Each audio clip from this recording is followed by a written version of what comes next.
आज की जो कहानी लेकर आया हूं मैं सच्ची घटना पर आधारित। उसमें सबसे पहले मैं आप लोगों से कुछ कहना चाहूंगा, कुछ निवेदन करना चाहूंगा। जो जो मेरी ये कहानी सुन रहा है, मेरी उनसे ये गुजारिश होगी कि जो मैं आज ये सब चीज आपके सामने रखना चाहता हूं उस पर फॉलो करें। कोई भी माँ बाप कोई भी माँ बाप यदि अपनी बेटी की शादी किसी लड़के से करते हैं उसके घर पर, तो कभी कभी ऐसा कारण बन जाता है कि माँ बाप अपनी बेटी को फोर्स करते हैं कि तुम ऐसा करो वैसा करो, यानी लड़की की माँ, जिस कारण उसके घर में विविधताएं पैदा हो जाती हैं, लड़ाई झगड़े शुरू हो जाते हैं। यहाँ तक कि बहुत से केस ऐसे भी भारत में निकल कर आए हैं कि जो लड़की के माता पिता हैं वो अपनी लड़की को फोर्स करते हैं कि तुम अपने घर में ऐसा करो, अपनी सास ससुर के साथ ऐसा करो, जिसके कारण उसका घर में हड़कंप मच जाता है और यहाँ तक की नौबत आ जाती है दोनों तलाक ले लेते हैं। उसके बाद जो लड़की होती है उसके माँ बाप कोर्ट में केस दर्ज करवाते हैं दहेज उत्पीड़ना का। अब जब केस दर्ज हो जाता है तो फिर वो डिमांड रखते हैं पैसों की। 200 400 1000 2000 रुपए नहीं, लाखों में डिमांड होती है। तो इस तरीके के केस जो है हमारे देश में बढ़ते जा रहे हैं, इनको रोकने की आवश्यकता है। तो हर माँ बाप से मेरी यही गुजारिश है, यदि आप अपनी बेटी को बेटी के लक्षण सिखा रहे हैं, बेटी के संस्कार दे रहे हैं, तो साथ ही साथ उसको बहू के भी संस्कार दिए जाएं, ताकि वो जिस घर में जा रही है, जिसके साथ बिहाई गई है, जिसके साथ उसकी शादी हुई है, उस घर में जाकर उसको तकलीफों का सामना ना करना पड़े। उसको पहले से ही जो बहू के संस्कार हैं वो आते हों।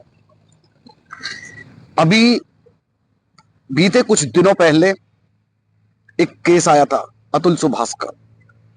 उसमें भी हमने यही देखा था।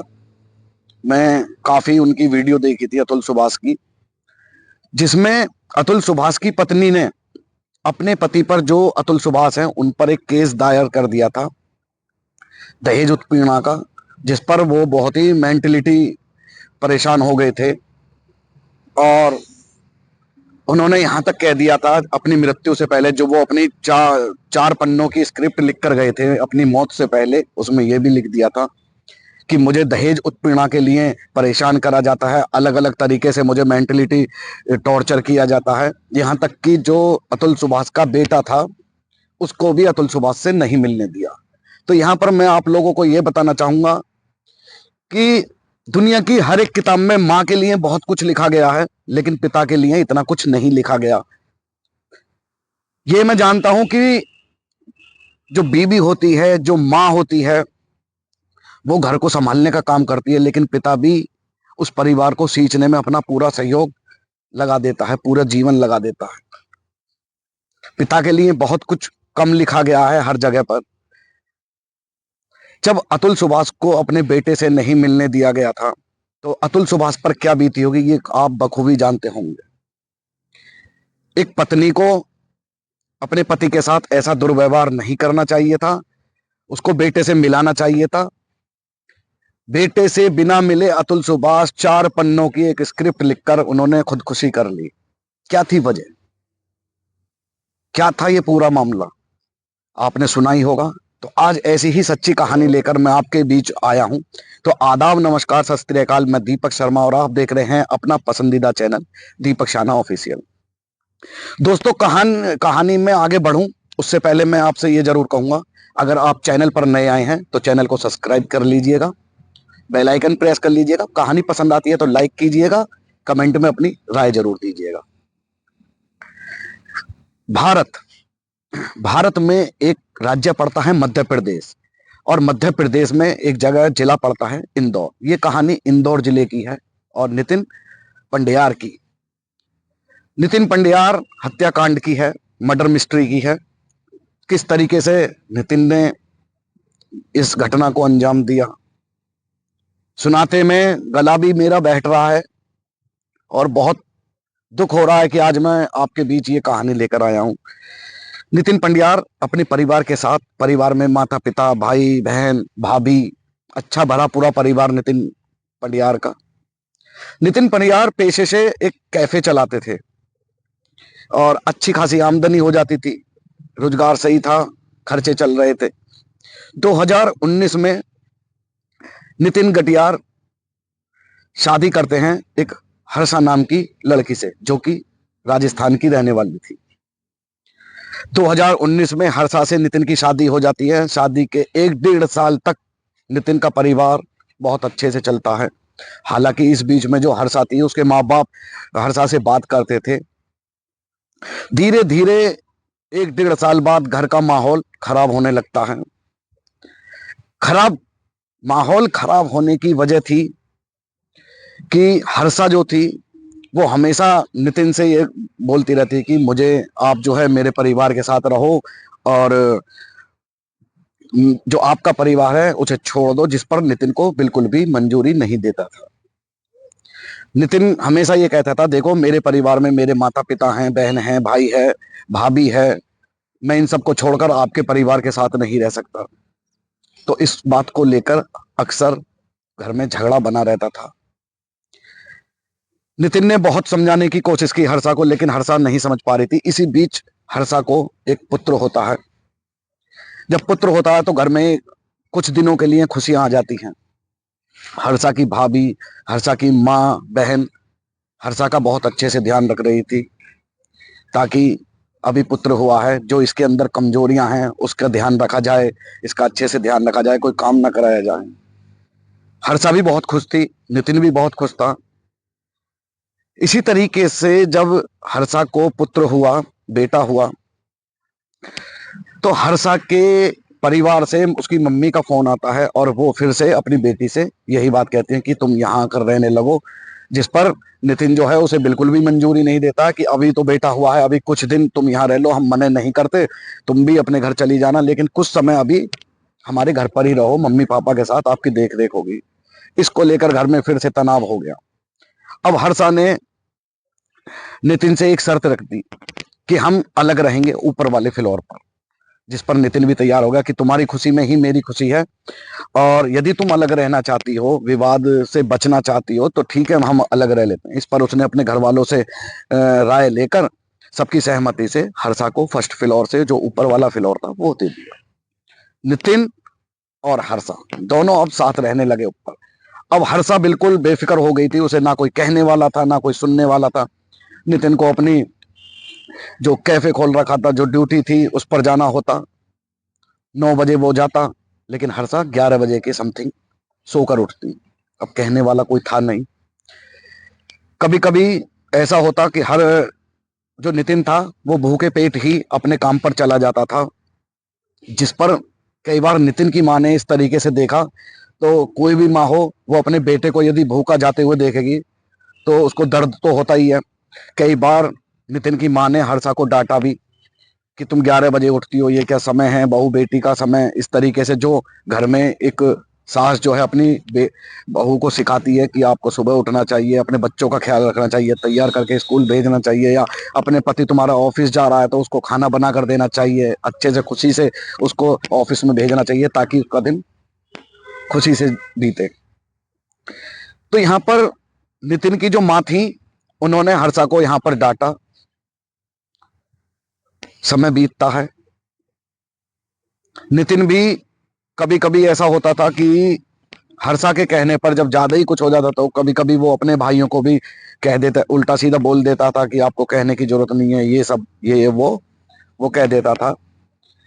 लेकिन हर्षा के मन में जो खुरापाती चल रहा था वो नितिन नहीं समझ पा रहा था। हालांकि नितिन ने साफ ये बोल दिया था कि वो अपने परिवार को छोड़कर तुम्हारे परिवार में रहने नहीं जाएगा न। और एक दामाद का यही उसूल बनता है कि वो चाहे गरीब है चाहे अमीर है, वो भीख मांगकर आपका पेट भर देगा, लेकिन कभी भी अपने ससुराल जाकर नहीं रहेगा। कुछ दिन बीतते हैं, हर्षा अपने घर चली जाती है बच्चे को लेकर। जब घर चली जाती है, नितिन भी उसे खुशी खुशी भेज देता है कि पहली बार जा रही है बच्चे को लेकर, तो कोई ऐसी कहानी यहाँ पर नहीं बननी चाहिए जिससे कोई विघन पैदा हो, जिससे कोई दरारें आए।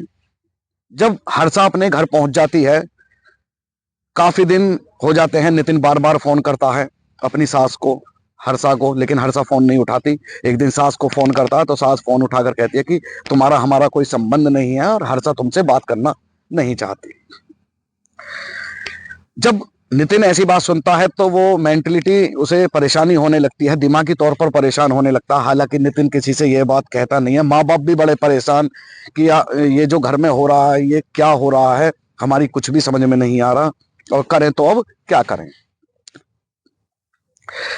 कुछ समय और बीतता है, हर्षा एक केस दर्ज करा देती है नितिन के ऊपर, दहेज उत्पीड़ना का। घर पर पुलिस आती है। पुलिस आकर नितिन के परिवार वालों को धमकाती है, डराती है। अब ये केस जो दर्ज कराया था ये राजस्थान में ही कराया था। अब नितिन को बार बार अपना काम छोड़कर और राजस्थान जाना पड़ता था केस की सुनवाई के लिए, अपनी तारीख के लिए। वो इन चीजों से बहुत परेशान आ चुका था।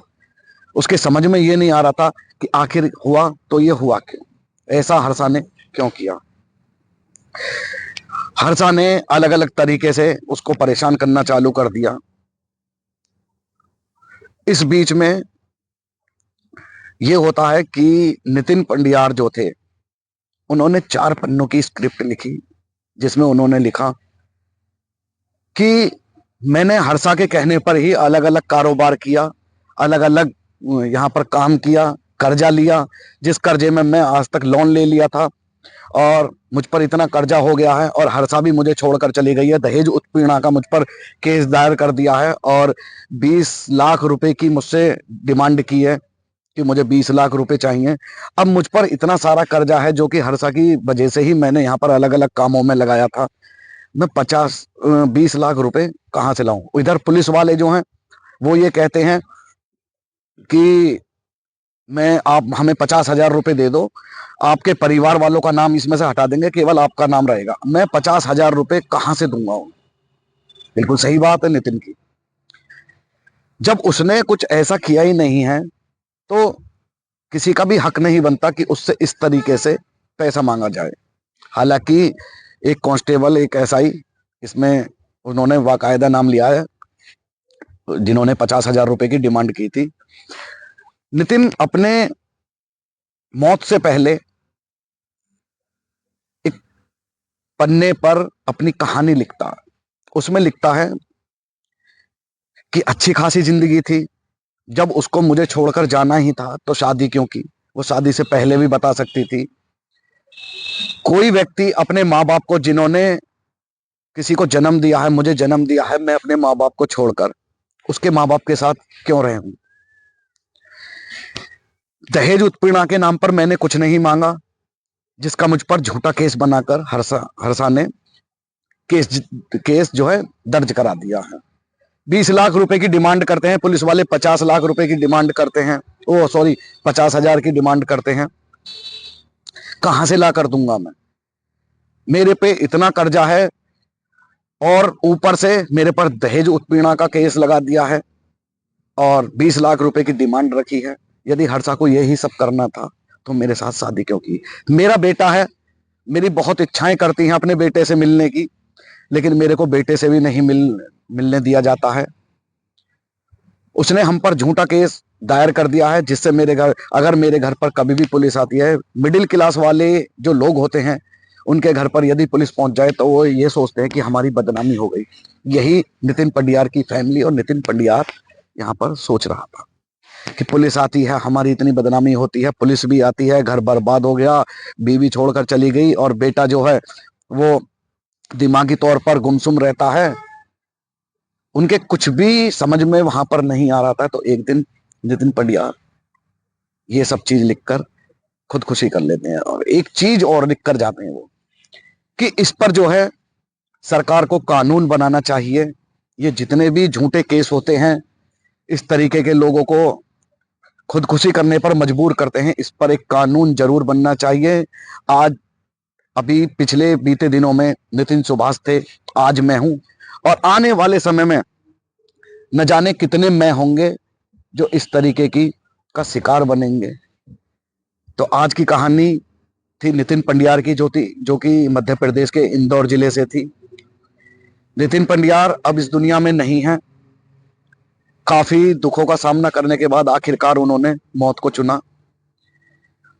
हर्षा से मैं यही कहना चाहूंगा कि यदि उन्हें इस तरीके का काम करना ही था। कोई भी व्यक्ति है हर्षा, मैं आपसे यही कहना चाहूंगा, अपने माँ बाप को छोड़कर कैसे रह सकता है।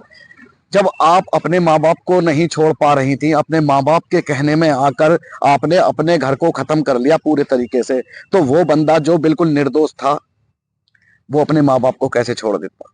एक बार आप अपने ऊपर डालकर इस बात को सोचिएगा। आपने बहुत गलत किया है, एक इंसान की जिंदगी चली गई, आपके ऊपर क्या फर्क पड़ता है? कुछ नहीं। ऐसे न जाने कितने नितिन पंडियार होंगे जो इस तरह के क्राइम का शिकार होते हैं।